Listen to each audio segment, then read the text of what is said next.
Tenemos abierto. Genial.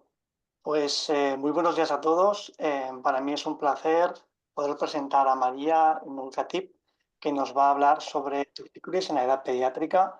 En el día de hoy tenemos la suerte de contar con expertos, con Carmen Gallego, de 12 de octubre, Sara Sirven, de Niño Jesús y Daniel Sánchez, de la FE. Y para mí es un placer pues, poder estar aquí y dar inicio a la sesión de la que seguro que aprenderemos todos mucho. Muchas gracias.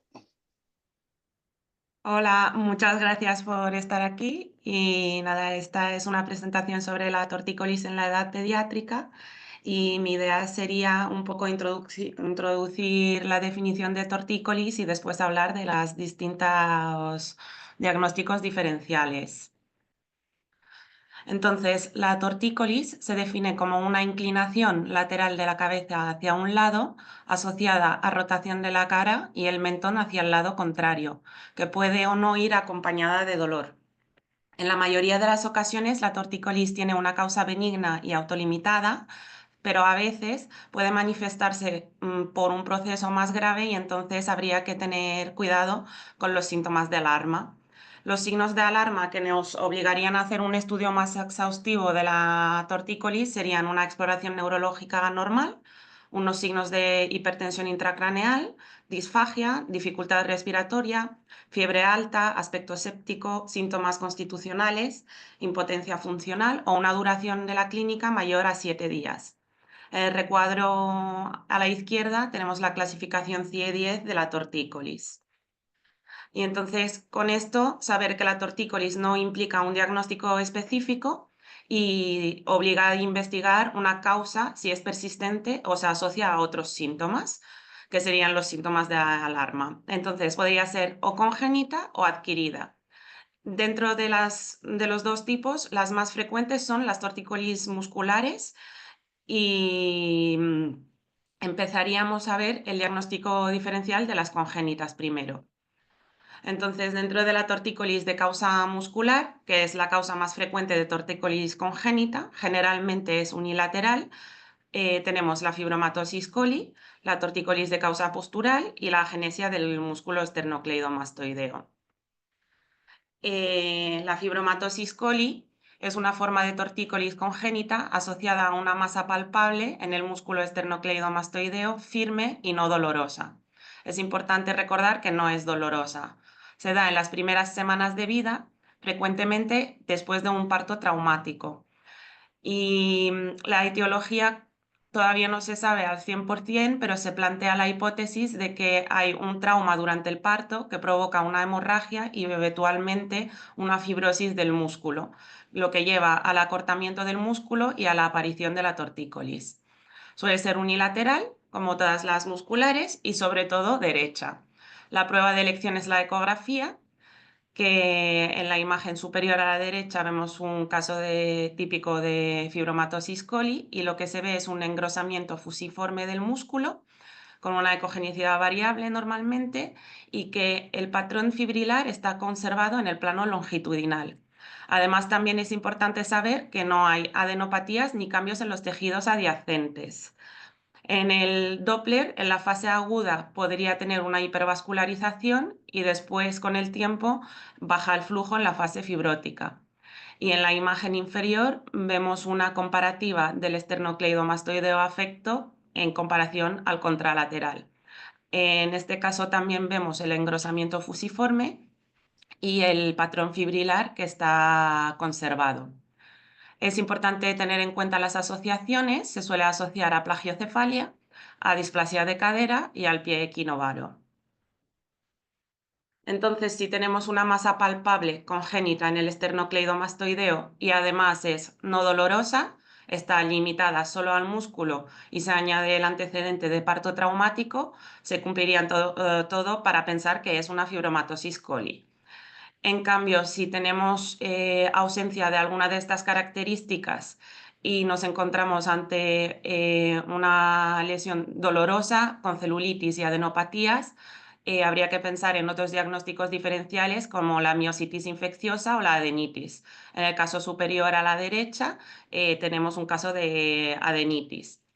En cambio, si lo que tenemos es un margen abrupto dentro del músculo, una pérdida del patrón fibrilar muscular normal, un patrón más transespacial y ganglios patológicos, habría que pensar en otras etiologías, como puede ser un rabdomiosarcoma, un neuroblastoma cervical primario, que sería el caso inferior a la derecha, un teratoma o unas metástasis ganglionares.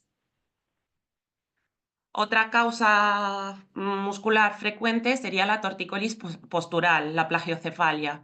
Es una deformidad craneal por el aplastamiento occipital unio bilateral sin cierre prematuro de suturas craneales.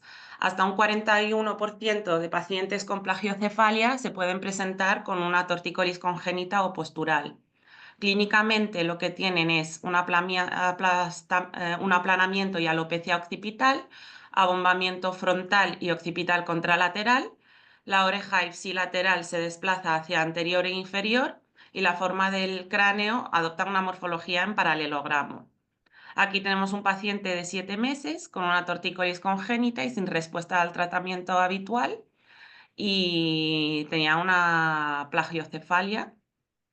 El diagnóstico diferencial principal sería la craneosinostosis, sobre todo la craneosinostosis occipital o lamboidea. Entonces, la idea sería un poco ver las diferencias entre una y la otra, que bueno, no se cumplen siempre, pero hay cosas que son más características de una entidad o de la otra. Entonces, la forma del cráneo en visión central en una plagiocefalia posicional sería más una deformación en paralelogramo. En la craneosinostosis, la deformación se vería más en trapecio. En la visión posterior, la plagiocefalia posicional podría incluso pasar desapercibida y en una craneosinostosis en fase muy severa y más avanzada se podría ver un abultamiento en la zona occipitomastoidea. En cuanto al desplazamiento de las orejas, en la posicional se suelen desplazar hacia anterior y hacia afuera y en la craneosinostosis hacia atrás y hacia abajo. Y la diferencia principal serían las suturas. En la plagiocefalia posicional, las suturas están abiertas y no se palpan, y en cambio en la craneosinostosis se podría palpar. Y en cuanto a la tortícolis, que sería el caso de esta sección, es mucho más frecuente en la plagiocefalia posicional, aunque es posible también en la craneosinostosis. Como última causa muscular congénita sería la agenesia del músculo esternocleidomastoideo, que es una causa muy infrecuente de tortícolis congénita que se da por ausencia unilateral, muy rara vez bilateral, del músculo esternocleidomastoideo. Puede asociarse a agenesia del trapecio y anomalías del sistema nervioso central.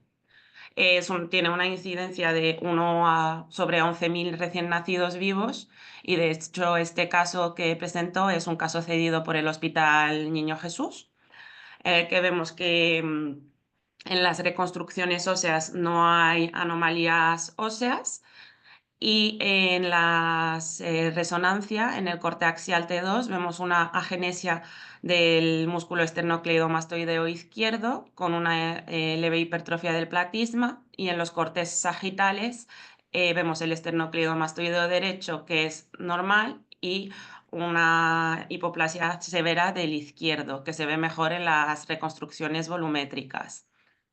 Clínicamente, los pacientes vienen con tortícolis, con una inclinación y rotación cefálica, además de una asimetría facial progresiva y una posición alterada. Tienen un hombro elevado y la escápula prominente, como se ve en las imágenes clínicas superiores. Otro punto importante serían las asociaciones que se han descrito junto a la agenesia del músculo esternocleidomastoideo, que sería la ausencia ipsilateral del trapecio, además de alteraciones del sistema nervioso central. La que se ha descrito más sería la hipoplasia cerebellosa ipsilateral, aunque este caso que he descrito anteriormente se asociaba con un cavernoma en el nivel de D1. Y después otra asociación sería la herniación pulmonar cervical. Otra causa importante congénita serían las anomalías de la unión craneocervical. Las anomalías de la unión craneocervical que más se asocian a tortícolis son la asimilación del atlas y la fusión compleja de C1, C2 o C2, C3, sobre todo formando parte del síndrome de Klippel-Feil. Y ya con esto pasaríamos a las causas adquiridas. Dentro de las causas adquiridas, la principal vuelve a ser la tortícolis muscular, las causas traumáticas, la subluxación atloaxoidea, que puede tener distintas etiologías que las enumeraremos, las causas infecciosas, inflamatorias y neoplásicas. La tortícolis secundaria a una lesión aguda musculoesquelética o ligamentosa con o sin compromiso óseo o neurológico de causa traumática. La lesión típica traumática sería la subluxación rotatoria atlantoaxial, que es frecuente en niños. Clínicamente vienen con una cabeza inclinada con rotación contralateral. Es una tortícolis dolorosa, con rigidez y limitación a la movilidad.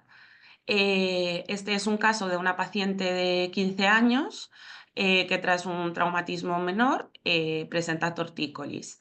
Se le hacen las radiografías, se le hace también una proyección transoral en la que vemos que tiene una asimetría de la distancia entre las masas laterales, y cuando se le hace el TAC con reconstrucciones volumétricas se confirma que la paciente tenía una subluxación rotatoria atlantoaxial, que era la causa de la tortícolis. Esta subluxación puede tener otras causas que no sean solo la traumática. En este caso tenemos un paciente de 3 años con una tortícolis de 24 horas de evolución, con una subluxación atloaxoidea, y vemos en el TAC que en este caso es secundaria a una adenitis retrofaríngea. Este es lo que llamamos un síndrome de Grisel. Otra causa de la subluxación podría ser inflamatoria, no solo la infecciosa, que se podría ver en la artritis idiopática juvenil. Em, Se caracteriza en esta entidad por un dolor cervical con tortícolis y rigidez de la nuca, que se da sobre todo al extender el cuello. Hay una afectación en la región odontoidea con panus, erosiones y posible anquilosis, y esto predispone a un mayor riesgo de fracturas o subluxación atloaxoidea. La forma poliarticular de la artritis idiopática juvenil es la que nos podría dar esta clínica de tortícolis.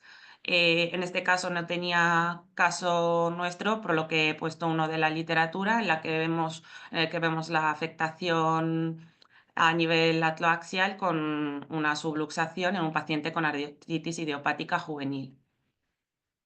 Y un poco recordar que todas estas entidades son más frecuentes en la edad pediátrica y tienen en común la hiperlaxitud ligamentosa.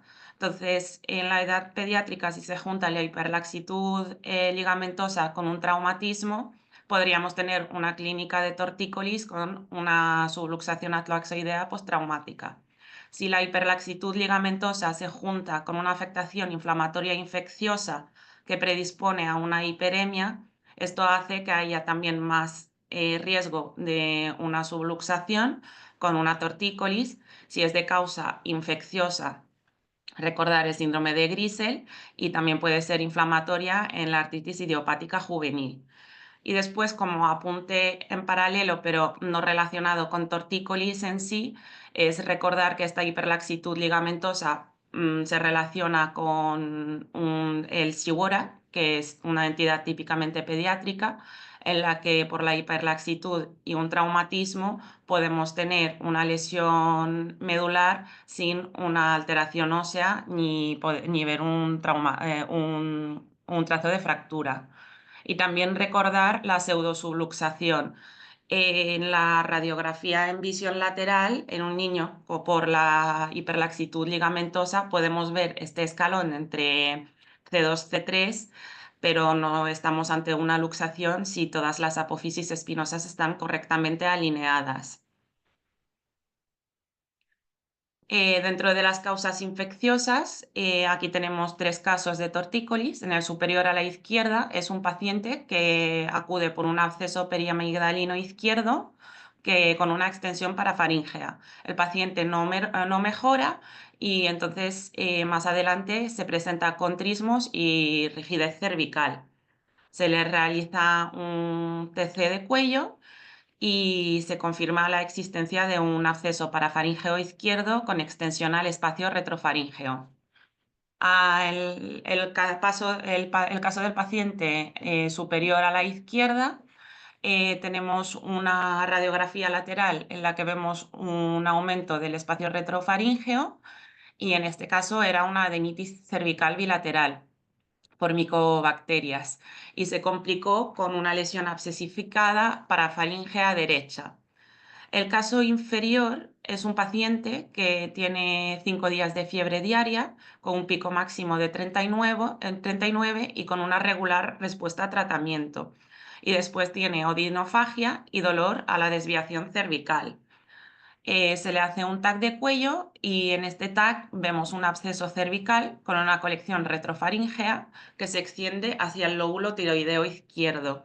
En este caso, se fue un quiste de cuarto arco branquial complicado.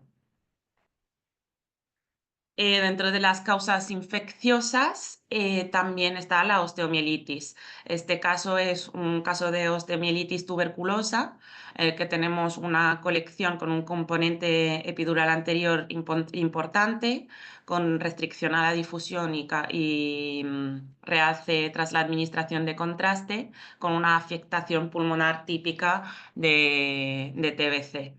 En este caso se presentó el paciente con una clínica de tortícolis asociada. Y ya aquí pasamos a otras causas mucho menos frecuentes.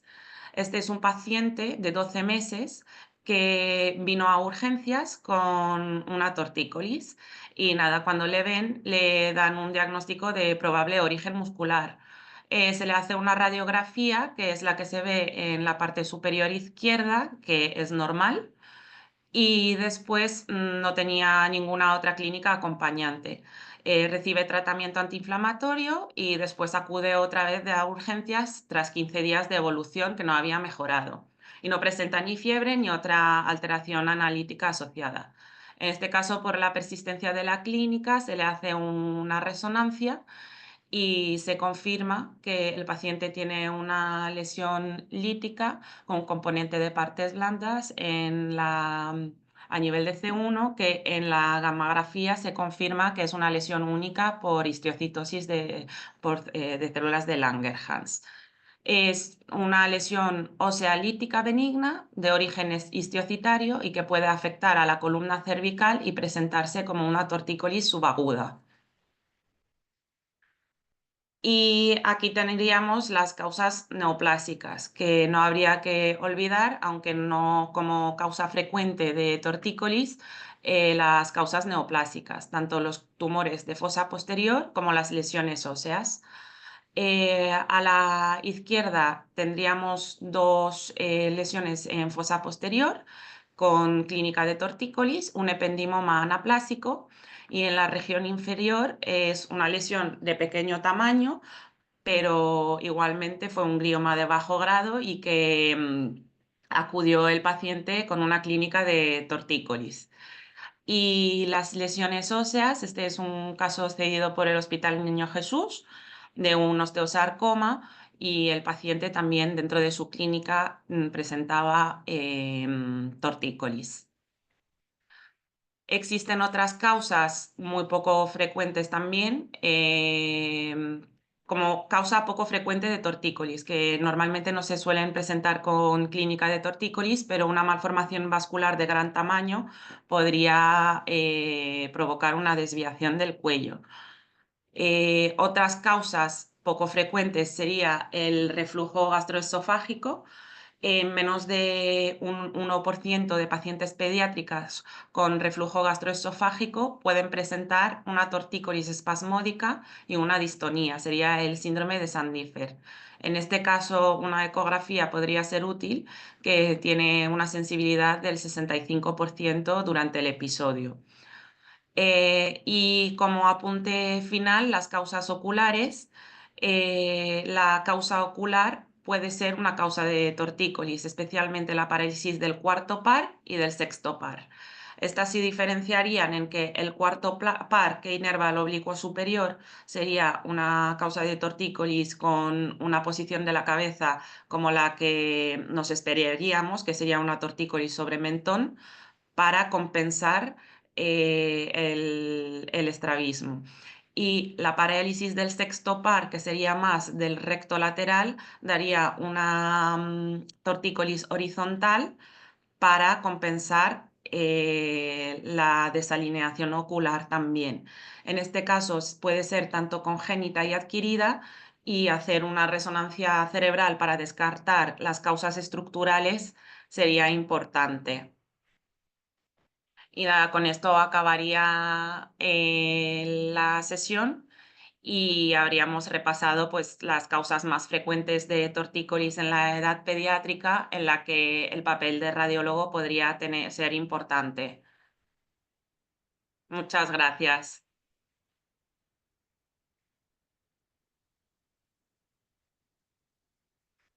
Muchas gracias, María. Gracias. Tenemos varias preguntas dentro de lo que es el chat. No sé si, por ejemplo, a Carmen, Daniel, Sara, si queréis hacer algún comentario, preguntarle algo a María. Bueno, enhorabuena, María, por el repaso que nos has dado de la tortícolis en pediatría. Y yo quería haceros un comentario a todos, también a María, por supuesto. Preguntaros cuál es vuestra experiencia en los pacientes con inestabilidad loaxoidea, si en el estudio os piden hacer estudios dinámicos en flexoextensión.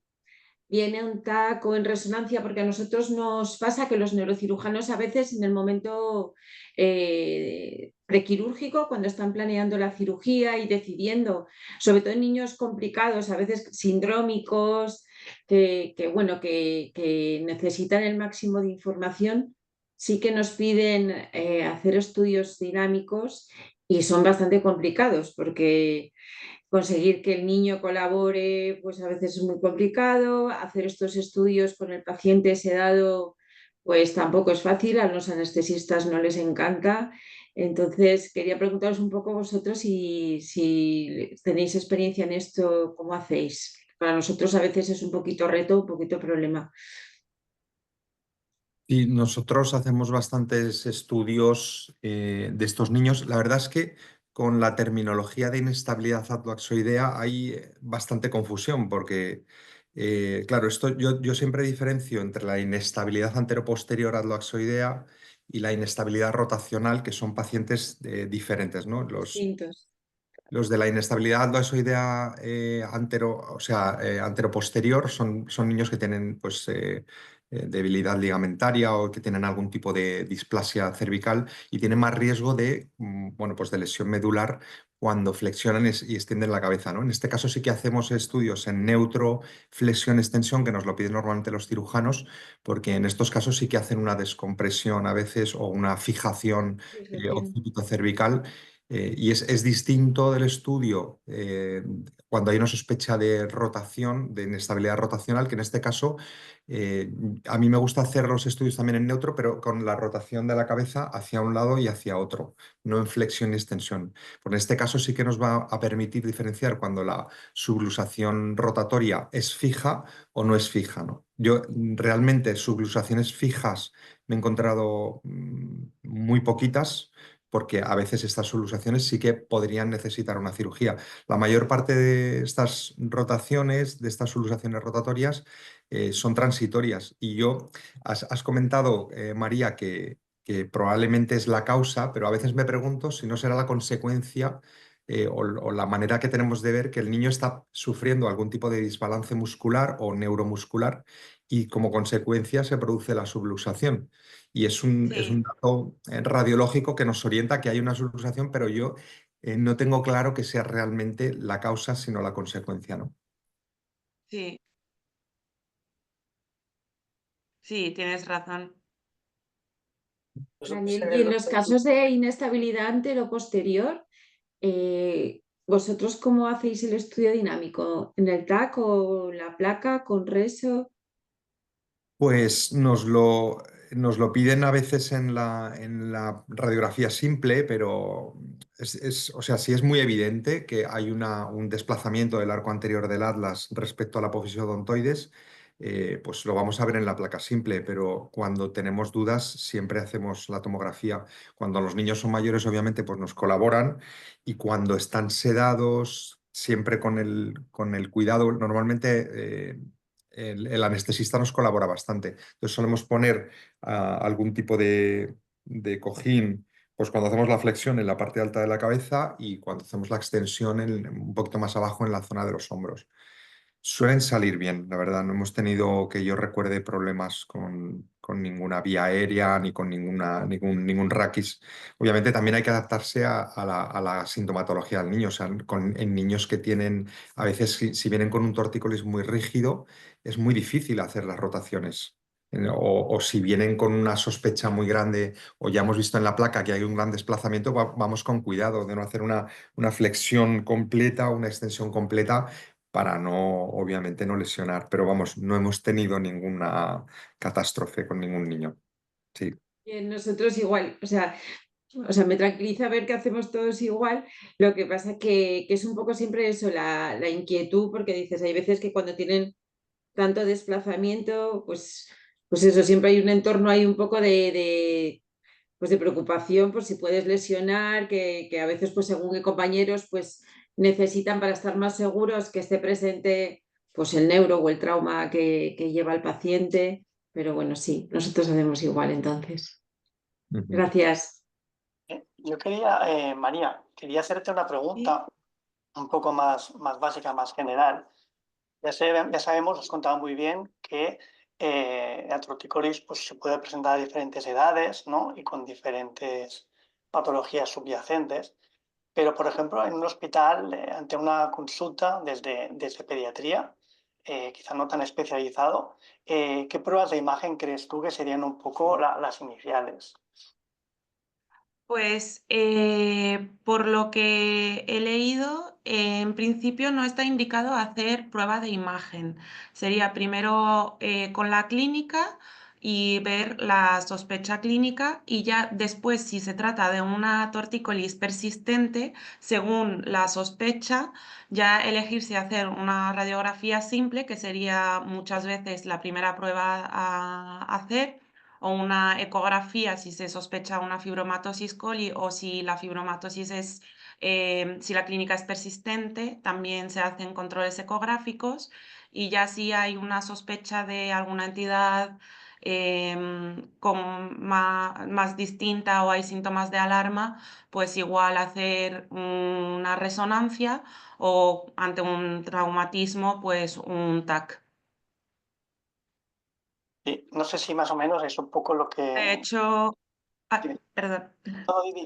No, Sí, de hecho, incluso he llegado a ver que en las anomalías de la unión cráneo-cervical, incluso igual no estaría indicado hacer el TAC si no hay un manejo clínico que vaya a cambiar, que en esos casos incluso con la radiografía podría ser suficiente. Ujú. Mame, no sé si quieres comentar algo un poco al Sí, respecto de cómo... nosotros yo creo que hacemos más o menos lo mismo. O sea, a nosotros no nos vienen todas las fibromatosis coli en la época, en la infancia, solo nos vienen las que el fisioterapeuta ha indicado como que no se le está dando bien por un lado, o bueno, luego ya las que vienen derivadas de otros hospitales, que sobre esas no tenemos ya tanto control. Es decir, que en el entorno del hospital hay un consenso sobre el manejo, y yo creo que en general nos manejamos bien con la placa simple y el AECO casi en todas las circunstancias. Es decir, en las inflamatorias, infecciosas, y luego ya, si no, en función de cómo sea la clínica, ya vamos a por el TAC o la resonancia. Digamos que la única indicación que no controlamos es la de los hospitales que mandan los pacientes directamente, que no pasan por una consulta. María, nos preguntaban también acerca un poco de la valoración ecográfica de si recomendarías algún protocolo estandarizado, un poco pues qué manera crees tú que sería pues la recomendable hacer ese tipo de estudios. Entiendo que sería como un poco, que se estaría preguntando un poco, pues un poco el orden a seguir, ¿no? Para el diagnóstico diferencial, pues igual podría ser útil la visión comparativa con el músculo esternocleidomastoideo del lado contralateral y, bueno, fijarse en el patrón fibrilar, que esté respetado, que la lesión o la afectación sea completamente intramuscular. También fijarse en los laterales, si hay como un cambio abrupto o es una afectación dentro del músculo y que es más progresiva, y ya ver los planos adyacentes, si hay afectación de los planos adyacentes, si nos encontramos con ganglios, si son ganglios normales o ganglios patológicos, y ver si hay una lesión más transespacial. Y ya entonces eso sería un poco la idea con la fibromatosis coli para el diagnóstico diferencial, y si no, pues y además seguir con el protocolo normal del cuello, que empezar por la base de la lengua, bajar al tiroides, línea media, ya el protocolo del cuello normal que normalmente se haga. Muy bien, perfecto. Yo tenía también una pregunta que me ha surgido a raíz, Daniel y Sara, de lo que comentabais. Nosotros, en casos muy puntuales, incluso nos piden que, aprovechando, por ejemplo, a un niño pequeño, la sedación que podamos necesitar para hacer un estudio de columna, nos piden aprovechar esa misma sedación, esa misma anestesia a veces, para facilitar un poco la exploración y ver si puede ser un tema más de rigidez o a nivel de pacientes, por ejemplo, con subluxaciones. No sé si alguna vez os lo solicitan a vosotros.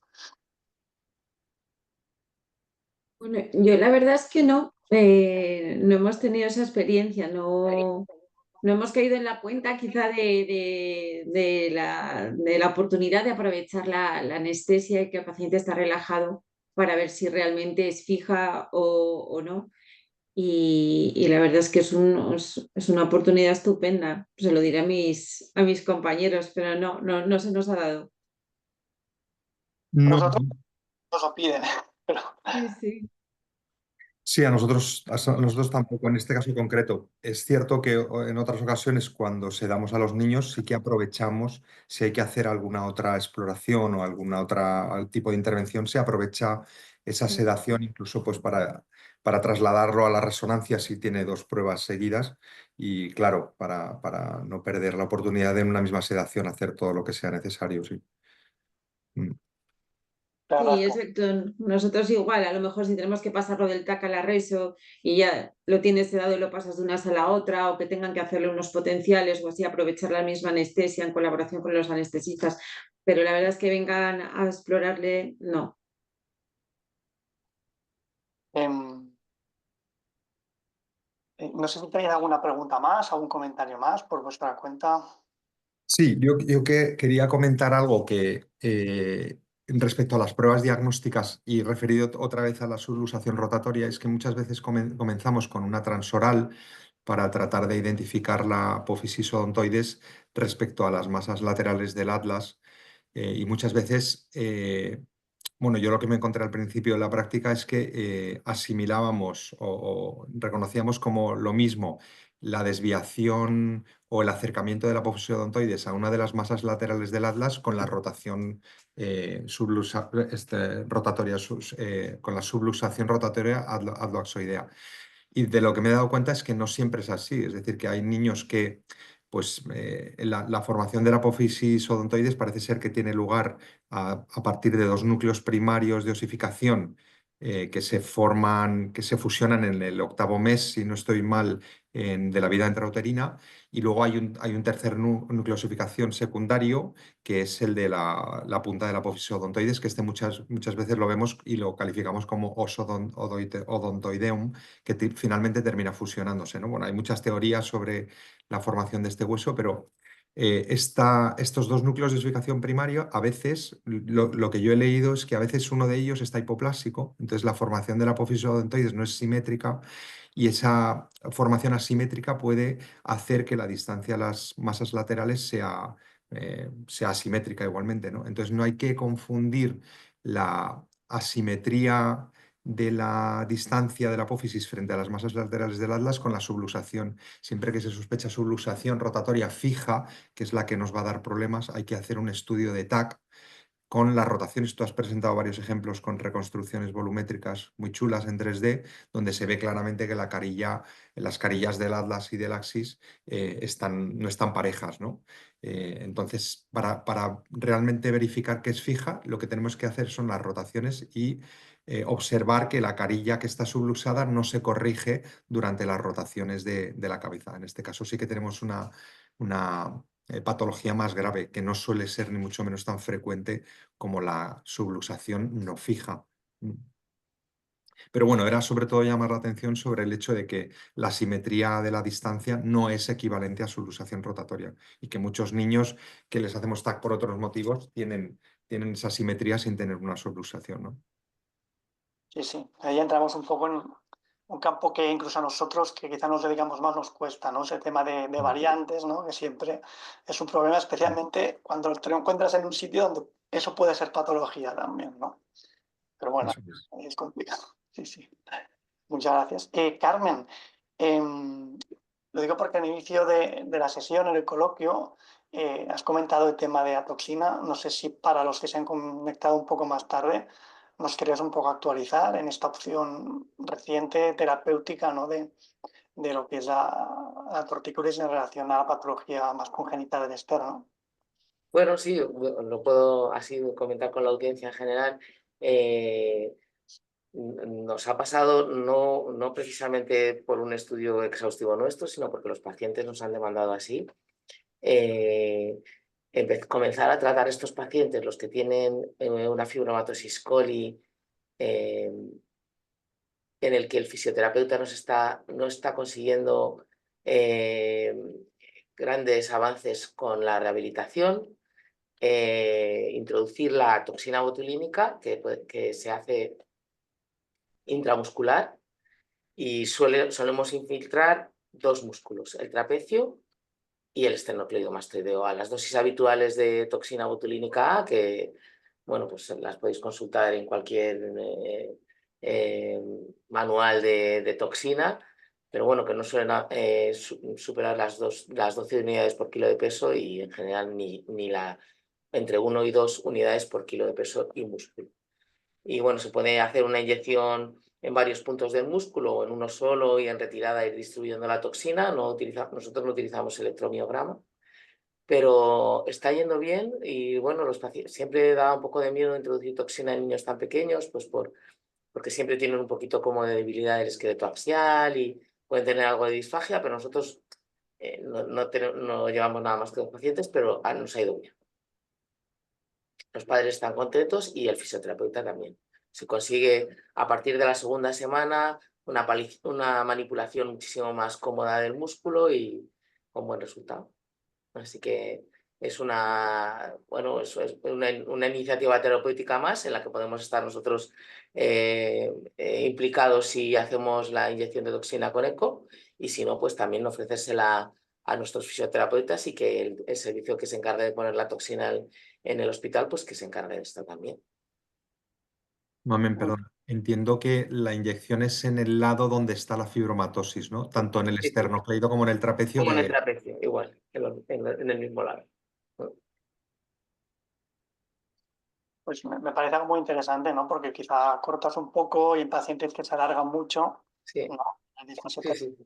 es un Sí, aporte no se introduce de primera línea, sino en las recalcitrantes. Y bien, eso quiere decir que es una maniobra terapéutica más que puede estar muy bien.